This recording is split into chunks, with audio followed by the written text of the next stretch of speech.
허락하신 하나님의 말씀은 요한일서 4장 1절로 6절까지의 말씀입니다. 사랑하는 자들아, 영을 다 믿지 말고 오직 영들이 하나님께 속하였나 분별하라. 많은 거짓 선지자가 세상에 나왔음이라. 이로써 너희가 하나님의 영을 알지니 곧 예수 그리스도께서 육체로 오신 것을 시인하는 영마다 하나님께 속한 것이요 예수를 시인하지 아니하는 영마다 하나님께 속한 것이 아니니 이것이 곧 적 그리스도의 영이니라. 오리라 한 말을 너희가 들었거니와 지금 벌써 세상에 있느니라. 자녀들아, 너희는 하나님께 속하였고 또 그들을 이기었나니 이는 너희 안에 계시니가 세상에 있는 자보다 크심이라. 그들은 세상에 속한 고로 세상에 속한 말을 하매 세상이 그들의 말을 듣느니라. 우리는 하나님께 속하였으니 하나님을 아는 자는 우리의 말을 듣고 하나님께 속하지 아니한 자는 우리의 말을 듣지 아니하나니 진리의 영과 미혹의 영을 이로써 아느니라.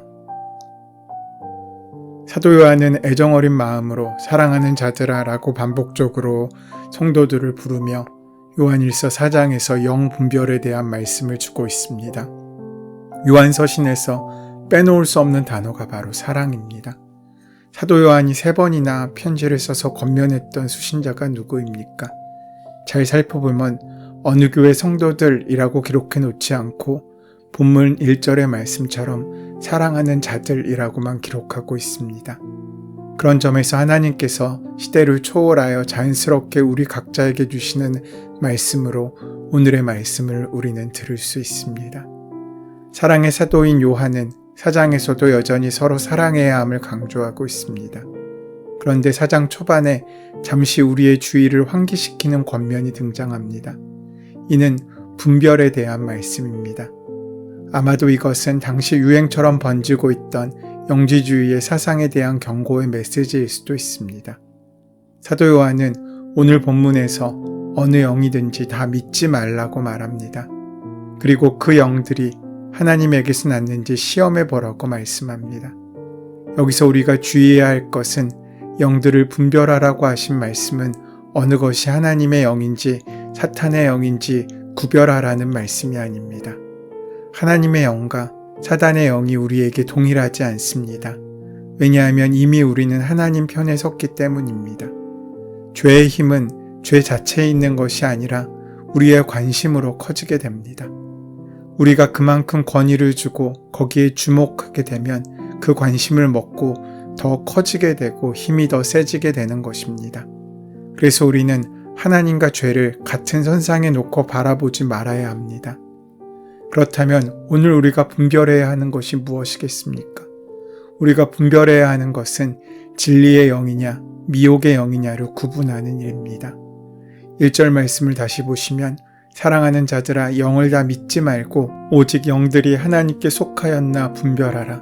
많은 거짓 선지자가 세상에 나왔음이라 라고 말씀하고 있습니다. 영을 다 믿지 말라는 것은 곧 믿지 못할 영이 있다는 것으로서 하나님께 속하지 않은 영이 있기에 주의하라는 말씀입니다. 하나님께 속하지 않는 영에 사로잡힌 자로서는 거짓 선지자들이 있었습니다. 오늘 본문은 예수님을 하나님으로 믿지 않는 적 그리스도의 영을 조심하라고 권면하고 있습니다. 그러니까 예수님을 신앙의 중심으로 삼고 올바른 영적인 신앙생활을 하라는 것입니다. 그런 점에서 오늘 본문의 말씀은 이단적인 영향을 미치는 세력에 대한 분명한 경고의 메시지를 보내고 있습니다. 그런데 그 세력들이 외부가 아니라 내부에 있었기 때문에 그 공동체에 갈등과 마찰이 나타났다는 것도 사실입니다. 당시 교회가 외부적으로는 박해와 핍박을 받고 있던 와중에 내부적으로는 교리적으로 잘못된 가르침을 전하는 거짓 선지자들도 활동했기 때문에 무엇보다도 공동체를 위해서 신앙적 노선을 명확하게 견지할 필요가 있었습니다. 그 중심이 바로 서야 우리는 외부에서 다가오는 충격이나 문제 가운데 흔들리지 않고 굳건히 버티고 설 수 있습니다. 하지만 그 안이 말라서 텅 비어버리게 된다면 우리는 작은 충격에도 넘어지고 작은 고난에도 쉽게 포기하게 되는 잘못된 선택을 할 수밖에 없게 된다는 것입니다.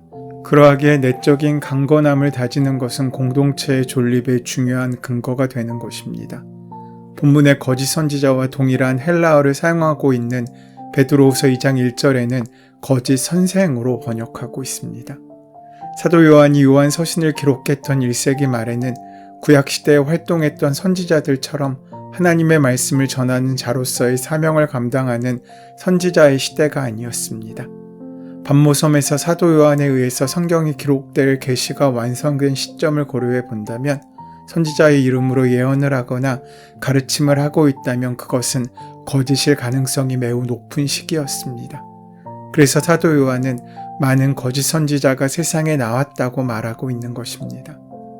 사도는 거짓된 것을 예언하거나 거짓된 것을 가르치는 자들을 주의하라고 말씀하는데 그들을 어떻게 분별할 수 있는지를 알려주고 있습니다. 2절 말씀입니다.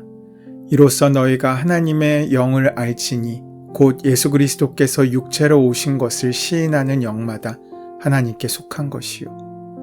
사도 요한은 우리가 어떤 것이 하나님의 영인지 알 수 있다고 말합니다. 그리고 제시한 것은 예수님께서 육신을 입으시고 이 땅에 오신 사실을 인정하는 것이라고 했습니다. 예수님의 성육신을 인정하는 것이 하나님의 영이 함께하고 있다는 증거가 된다는 것입니다. 특별히 그 당시에 하나님에 대해 영적으로 누구보다 신비하고 특별한 지식을 알고 있다고 여기던 영지주의자들로 인해 교회는 매우 심각한 도전을 받고 있었습니다. 그중 가장 위험한 생각은 영지주의 사상의 핵심인 가연설이라는 것이었습니다. 가연설은 예수 그리스도께서 이 땅에 오신 것은 육신을 입고 오신 것이 아니라 그저 우리의 눈에 형상으로 본 것뿐 실체는 없는 것이라고 말하는 것이었습니다. 그러니까 우리 눈에 마치 환상을 보듯 환각을 보듯 예수님께서 이 땅에 오신 사건은 그저 우리의 눈을 속이는 실체 없는 사건이었다는 것입니다. 이 주장이 제기된 이유는 영지주의는 영적인 실체에 대해서 중요하게 생각하나 육체는 죄로 물든 존재로 여기며 경시했기 때문입니다. 거룩하신 하나님께서 거룩하지 않고 불결한 인간의 몸을 입고 이 땅에 오실 수 없다고 여겼기 때문입니다. 그래서 하나님의 아들인 그리스도께서 육신을 입고 이 땅에 오셨다는 성육신을 인정할 수 없었던 것입니다. 마치 우리가 특별한 환상이나 홀로그램을 보듯이 예수님을 보았다고 주장하는 것입니다. 지금 생각해보면 별거 아닌 것 같은 문제처럼 여겨질 수도 있지만 이것은 매우 중요한 것입니다. 만약 성육신이 무너지면 복음의 근간이 무너져 버립니다. 성육신도 예수님의 십자가도 가짜가 되어버리는 것입니다. 이것은 우리를 현혹하고 넘어뜨리려는 사단의 강력한 도전이었습니다. 이를 사도 요한은 오늘 본문에서 이렇게 말합니다. 그 영이 이미 와 있다고 말입니다. 이는 우리가 선택하며 살아야 한다는 사실을 알려주고 있습니다. 예수님께서는 비유로 말씀하실 때 이런 말씀을 자주 하셨습니다. 들을 귀가 있는 사람은 들어라. 이는 다분히 경고의 의미가 담겨 있는 말씀입니다. 다시 말하자면 우리에게 잘 선택해야 한다는 것을 강하게 권면하시는 것입니다. 그중 대표적인 비유가 바로 씨 뿌리는 자의 비유입니다. 길가나 돌짝밭, 가시덤불에 뿌려진 씨앗의 이야기입니다. 그리고 좋은 옥토에 뿌려진 씨앗이 갑절의 열매를 거둔다는 말씀입니다. 이 말씀은 보이는 간단한 논리의 이야기보다 훨씬 더 깊고 값진 의미를 우리에게 전달합니다. 하나님의 씨앗은 의인이나 죄인이나 교회나 교회 밖이나 어디든 뿌려집니다. 씨앗에 문제가 있는 것이 아닙니다. 그 땅을 따라 하나님께서 씨앗을 좋은 씨앗을 또 나쁜 씨앗을 고르셔서 뿌리는 것이 아니라는 것입니다. 주님의 은혜와 사랑은 사람과 환경을 가리지 않는다는 것입니다. 그런데 그 씨앗이 열매가 되는 것은 씨를 뿌리는 것과는 다른 문제입니다. 주님께서는 우리를 사랑하시기 때문에 모두에게 그 귀한 사랑을 허락하십니다. 그러나 그 사랑의 얼마가 모든 사람에게 맺혀지는 것은 아닙니다.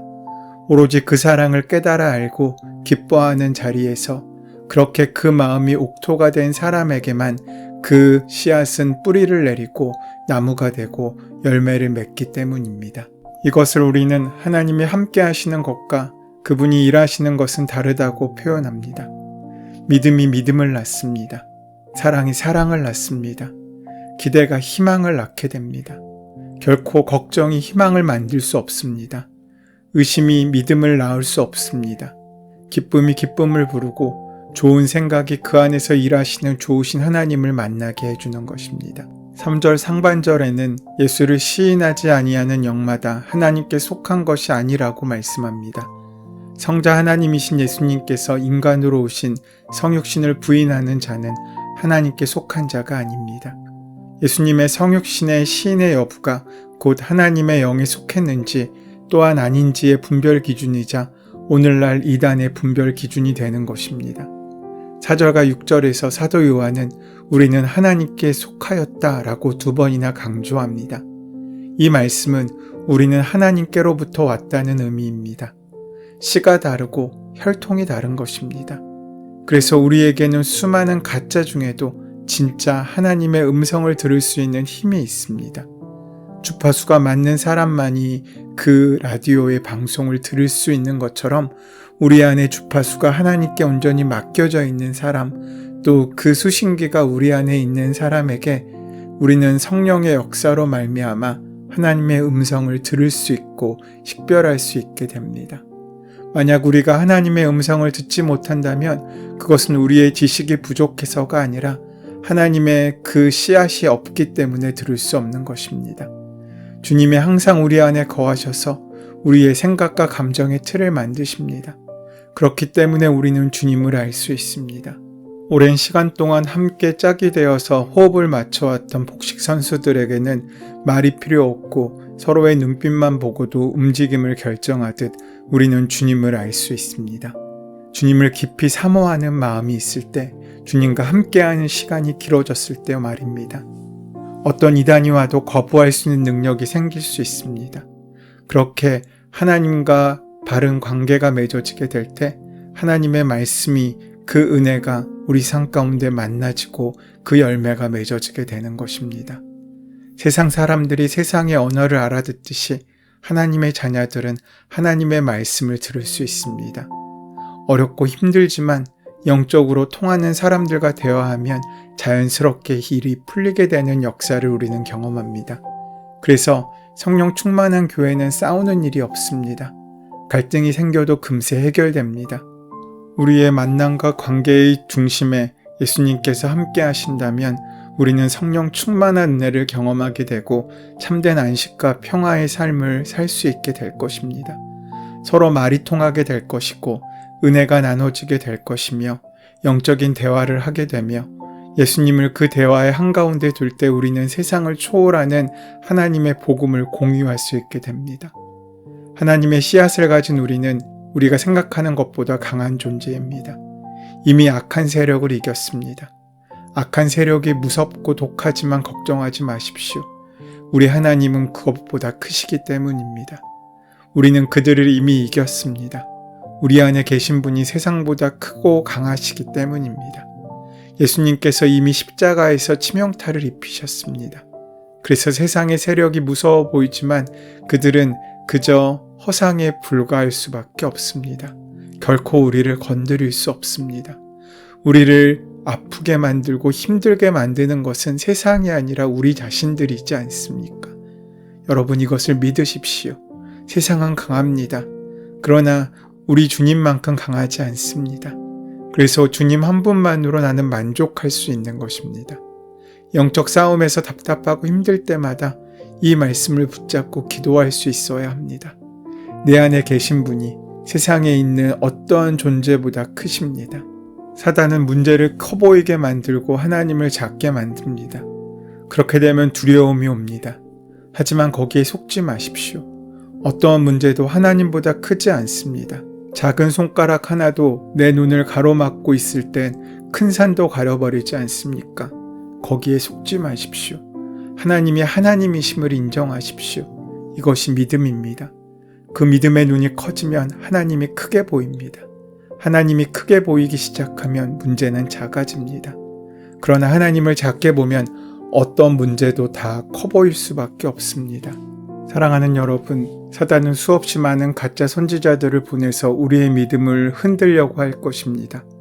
그러나 우리와 함께 하시는 하나님의 영에 대한 믿음이 분명하다면 우리는 결코 흔들리지 않고 하나님의 은혜로 굳건히 서서 귀한 열매를 맺게 될 것입니다.